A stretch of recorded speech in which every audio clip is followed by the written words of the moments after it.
According to the Animorphs series, Steve Jobs and Bill Gates have a lot of explaining to do. Oh my god, my poor Animorphs fans. I am so sorry I went through a huge reading slump, but I finally finished the Andalite Chronicles, and I reserved the next batch of books from my library, so maybe I'll get back on track. Maybe, probably not, but just maybe. I'm Liz. I'm reading Animorphs for the first time, and I'm recapping them here, so spoilers commence. The Andalite Chronicles is a prequel that tells the story of Elfangor, the Andalite alien who gives the five Animorphing kids their power to Animorph in Book 1 before he gets eaten up by Visser 3. A very short summary of the book would go like this.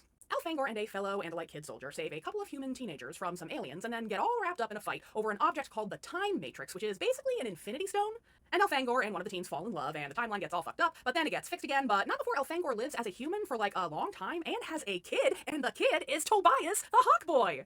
I'm not gonna lie, these super specials are a bit of a drag for me. I have a tough time with hard sci-fi and epic fantasy. Like, I'll never read Lord of the Rings, but I do love the movies, because I'm like a show me kind of gal when it comes to world building.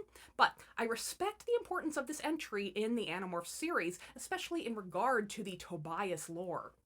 It's so funny that I cast my number one 90s crush, Jonathan Brandis, as Tobias. It was perfect casting for me because he was so special to me, and Tobias is so special in this book. If I had the Time Matrix, I'd fix everything for you, Jonathan. I really would.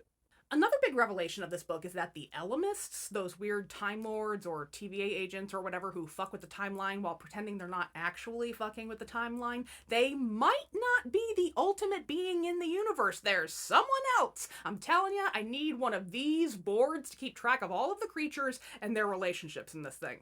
Other notes. I think it's funny that Elfangor likes driving cars. He's very much like, vroom, vroom, me likey, even though he is also constantly making fun of human technology. I also enjoyed that Elfangor, as a human, was responsible for teaching both Steve Jobs and Bill Gates the computer skills they needed to create Macintosh and Windows. In keeping with my habit of casting hot 90s-ish actors, I decided that Elfangor's human form would be the hot guy from Wild Hearts Can't Be Broken. No, he doesn't look like Jonathan Brandis, but that's because Tobias looks like his mom, Lauren, who is played by, look, honestly, I didn't really cast her, but if I had to like pick someone immediately on the spot, I think I would pick Christina Applegate. You're welcome, bisexuals. Speaking of Jonathan Brandis, no, really, he appears in my book, Fucked Up Fairy Tales, Sinful Cinderellas, Prince Alarmings, and other timeless classics. It's just a cameo, but he's there. I know, incredible. You should buy it. You can pre-order it now, wherever you get books.